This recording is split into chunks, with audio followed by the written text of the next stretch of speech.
There was once a carpenter named Geppetto. One day he was walking through an enchanted forest when he heard a voice. "Hello," it said. Geppetto looked around and soon realized that the voice was coming from a magic piece of wood. Talking wood, he thought. How unusual. Geppetto took the magic wood home and carved a little boy puppet from it. He gave the boy a suit of clothes and a hat with a feather in it. The wooden boy danced around the room for Geppetto and made him laugh. "Hello," he said. Geppetto named the boy Pinocchio. "You must go to school like the other children," Geppetto told him. So the next morning, Pinocchio skipped off to school on his wooden legs. As he went along, a cricket hopped up onto his shoulder.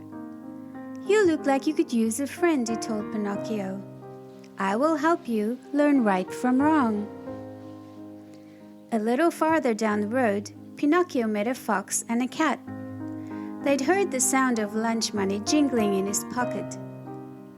"Don't bother going to school," said the fox. "Come and play with us instead." Pinocchio, not knowing any better, thought that sounded like a good idea. "I don't think you're doing the right thing," the cricket told him. "You promised your father you would go to school." But Pinocchio paid no attention to the cricket. The cat and the fox led Pinocchio into a dark forest. "If you plant your money here, it will grow into a money tree," they told him. "Just come back tomorrow and you will see." "That doesn't sound right," said the cricket. "That money was for your lunch." But Pinocchio didn't listen. He dug a hole in the ground and buried the coins in it. Then Pinocchio went home, feeling very hungry. He did not tell his father that he hadn't been to school. The next morning, Pinocchio didn't go to school either. Instead, with the cricket on his shoulder, he skipped into the forest to find his money tree. When Pinocchio reached the spot where he'd buried his coins, there was no money tree. He dug down to look for the coins he had planted, but they were gone. "The fox and the cat have played a trick on you," said the cricket. "They just wanted to get your money." Pinocchio felt rather silly, but he pretended he didn't care. He stomped off into the forest. "I'm going on an adventure," he said. The little cricket begged him to go back to Geppetto, but Pinocchio walked on until it was dark and he was a little scared. Soon they came to a tiny cottage. Pinocchio ran to the door and knocked loudly. A pretty fairy with turquoise hair answered the door. "We're lost," explained Pinocchio. "Please, can you help us?" The fairy invited them in and gave them some food. "Why are you so far from home?" she asked kindly. Pinocchio did not want to tell her that he had disobeyed his father. "I was chased by a giant," he lied. Suddenly, Pinocchio's nose grew a little. "The giant was taller than the trees," continued Pinocchio. Pinocchio's nose grew some more. "And I ran into the forest to escape," he continued. And Pinocchio's nose grew again. He touched it in wonder. "I have put a spell on you," said the fairy.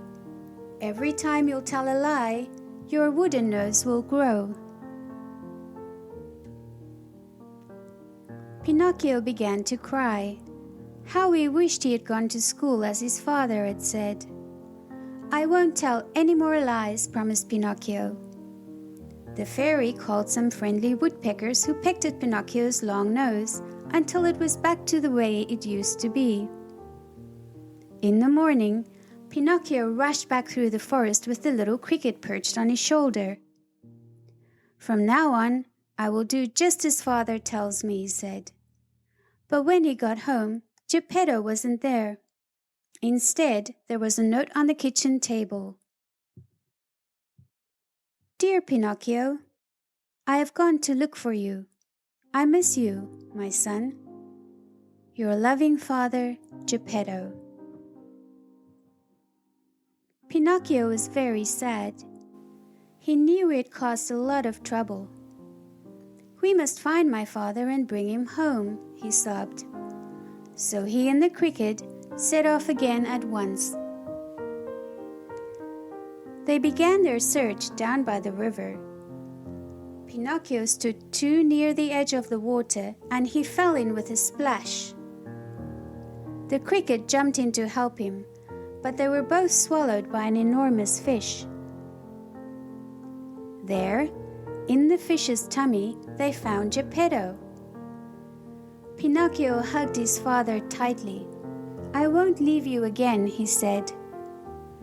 The clever wooden boy took the feather from his hat and tickled the fish. Achoo!